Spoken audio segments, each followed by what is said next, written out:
Armenia and Azerbaijan stood at the White House alongside US President Donald Trump to unveil a peace framework meant to close the book on nearly 4 decades of intermittent warfare and crisis over Nagorno-Karabakh. The meeting was simple, even shocking: a formal end to hostilities, mutual recognition of territorial integrity, and a new US-backed transit artery through southern Armenia, rebranded the Trump Route for International Peace and Prosperity.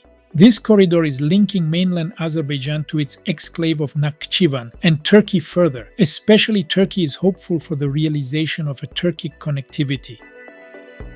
Yes, let's start. The parties published a text committing to normalize relations, respect borders, and move from ceasefire management to a peace track with timelines for implementing border delimitation, trade, connectivity, and security confidence-building measures. While some details remain to be ratified at home, the framework marks the most concrete US diplomatic achievement in the Caucasus since the OSCE Minsk Group era. Crucially, it sets out US development rights over the new transit route through Armenia's Syunik region, previously called the Zangezur Corridor, now branded as TRIPP.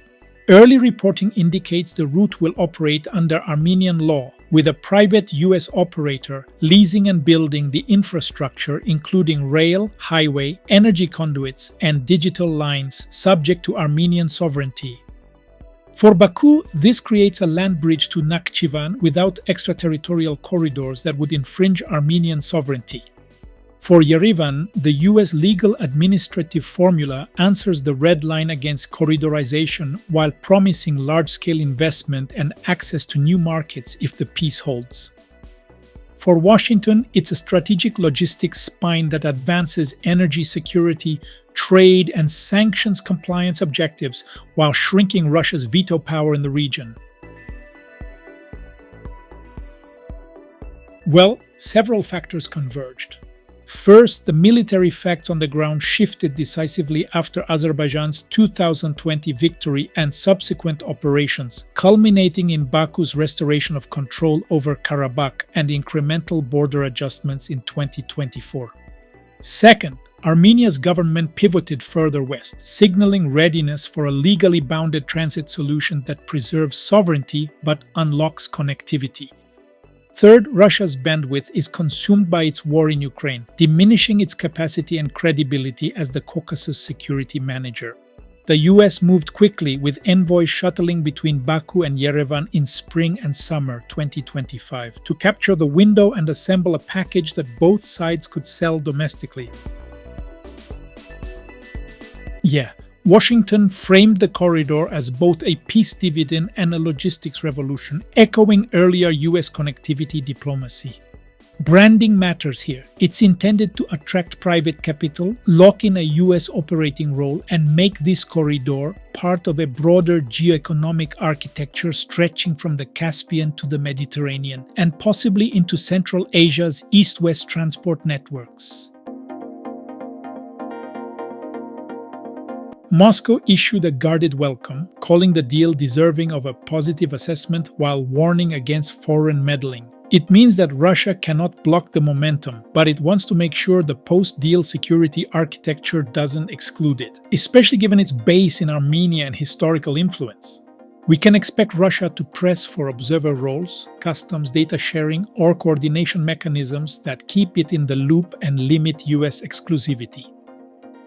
On the other side, Tehran blasted the plan, with senior figures warning the transit route could become a graveyard for foreign mercenaries.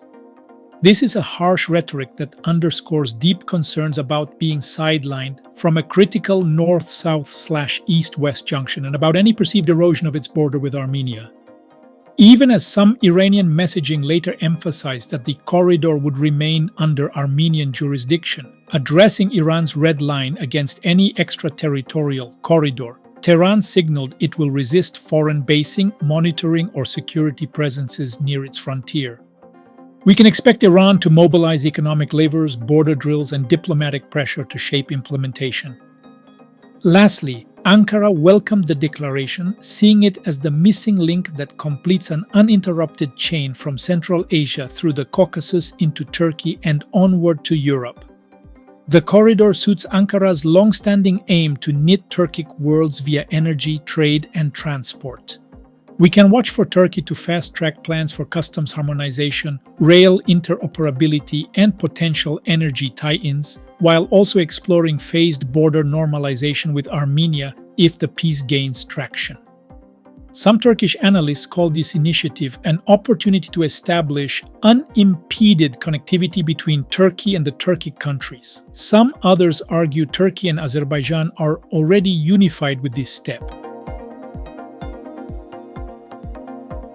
Legally and politically, the parties have committed to end the dispute and recognize each other's territorial integrity. But end doesn't mean all grievances evaporate.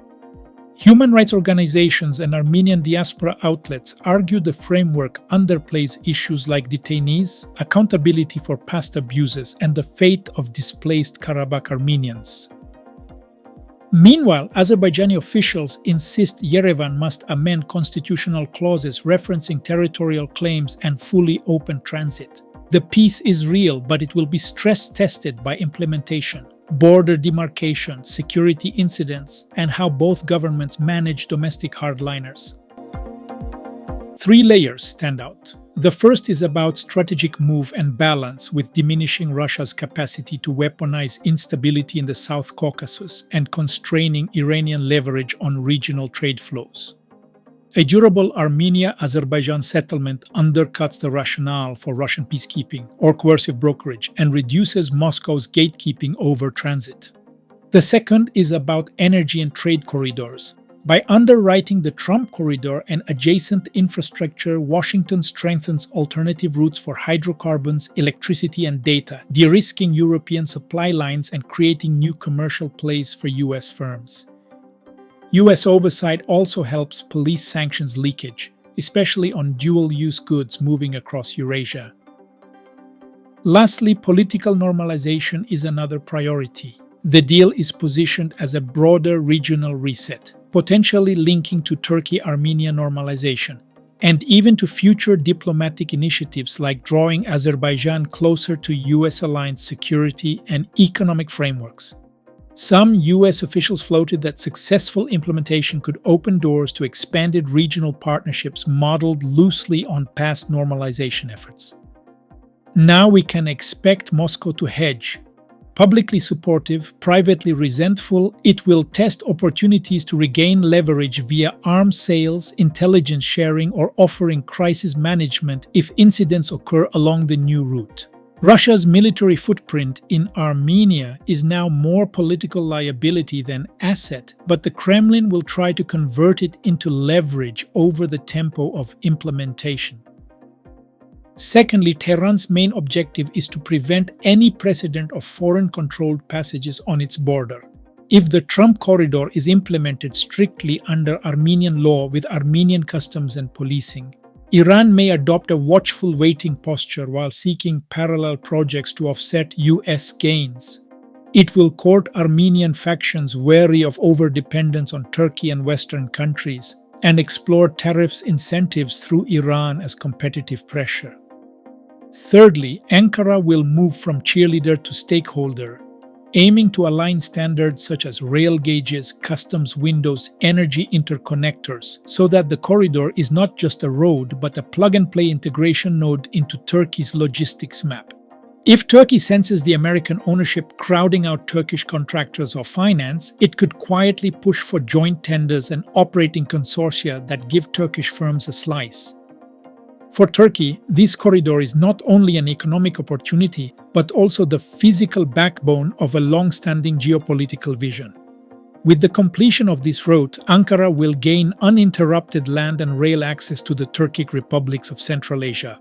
This marks the most tangible step toward Turkey's vision of uniting the Turkic world. Starting from Azerbaijan and passing through Nakhchivan into Turkey, the corridor will link Anatolia directly to the Caspian Basin and beyond, facilitating not only trade and energy flows but also cultural and political connectivity among Turkic nations. For the other Turkic states of Central Asia, the corridor represents a historic opportunity to reduce dependence on Russia and deepen integration with Europe. By connecting through Azerbaijan and Turkey, these states gain a more reliable westward route for trade, energy, and digital flows, bypassing traditional Russian-controlled corridors. This corridor not only strengthens economic independence but also facilitates political and cultural engagement with the European Union, creating leverage to diversify partnerships and assert greater sovereignty in regional affairs. In effect, this corridor serves as a strategic lifeline, linking the Turkic world more closely to Europe while weakening Moscow's historic monopolies over transit and influence. Early news mentioned a US monitoring and development role, not a NATO-style deployment. Washington wants leverage without owning the security burden. That means layered monitoring, smart sensors along the route, incident hotlines between Armenian and Azerbaijani border services, and data-driven transparency on cargo flows to deter smuggling and sanction evasion. If the parties establish a joint commission with US facilitation and publish quarterly implementation reports, that transparency alone will deter provocations. But any kinetic incident that halts traffic for weeks could quickly become a political crisis, inviting Russian involvement or Iranian saber-rattling. The legitimacy of this peace depends on how it treats people, not just pipelines. Armenian side warn about prisoners, missing persons, heritage protection, and the durable safety of communities near the border. Azerbaijan, for its part, will emphasize demining, reconstruction in returned territories, and a narrative of closure after decades of displacement. The framework's durability will be judged on practical steps: exchanges of remains and detainees, transparent border policing, and zero tolerance for hate speech from officials. US leverage should be conditioned on measurable humanitarian benchmarks. We can expect a rush of actions such as design-build contracts for road and rail segments, customs modernization programs, and telecom and fiber build-outs. Armenia's parliament will debate legal and regulatory adjustments to host a leased US-operated route under Armenian sovereignty. Azerbaijan will push for constitutional changes in Armenia as a political litmus test. Turkey may roll out phased steps toward reopening the Armenia border for limited freight, tied to progress milestones on the corridor. Iran will stage military exercises and economic counter-offers to signal red lines. Russia will demand inclusion in deconfliction channels. We can also expect intense messaging wars in Armenian and Azerbaijani diasporas and opposition parties. Yerevan's leadership will argue that this is sovereignty respecting connectivity and a path to prosperity. The opposition will brand it as capitulation. In Baku, the narrative will be strategic triumph and regional centrality. In Washington, the administration will cite the deal as proof that transactional diplomacy can deliver. If the corridor matures, the South Caucasus becomes a resilient alternative to routes vulnerable to conflict or sanctions disruption from the Red Sea to Russia's westward corridors. East-west rail times fall, and Central Asian suppliers find cheaper lanes to Europe. The corridor also carries bits, not just barrels, data routes that hedge against choke points elsewhere. Russia's relative decline in the Caucasus deepens if it can't reinsert itself. Iran's role shifts towards selective disruption and hedging unless it captures value through complementary projects. Turkey consolidates as the indispensable westward and eastward gateway. This situation establishes a durable, commercially anchored presence, harder for rivals to unwind than a troop deployment. The best insulation against spoilers is mutual dependence. If Armenian companies, Azerbaijani logistics firms, Turkish freight forwarders, and US investors all have skin in the game, every actor becomes a lobby for stability. Conversely, if benefits concentrate among a few politically connected players, the corridor will be resented and vulnerable to populist backlash. Of course, this agreement is not a magic one, but is the most credible pathway to transform the South Caucasus from a mosaic of frozen conflicts into a network of connected markets. The Trump route moniker will polarize audiences, but the underlying formula, such as Armenian sovereignty, Azerbaijani connectivity, US operating leverage, answers the core sticking points that sank earlier attempts. For Armenia, success means turning Shunik into a logistics and services hub without compromising sovereignty. For Azerbaijan, it's the realization of a long-sought land bridge that cements its east-west role. For Turkey, it's a strategic move. For Iran, it's a challenge to manage or counterbalance. For Russia, it's a verdict on its fading authority in its former imperial backyard. And for the United States, it's a test of whether geoeconomics can do what geopolitics couldn't, make peace the most profitable option. If the parties can translate this framework into functioning, transparent infrastructure protected by predictable rules and real accountability, then this day may be remembered not just as the day a war ended, but as the day the Caucasus finally joined the world's busiest trade maps.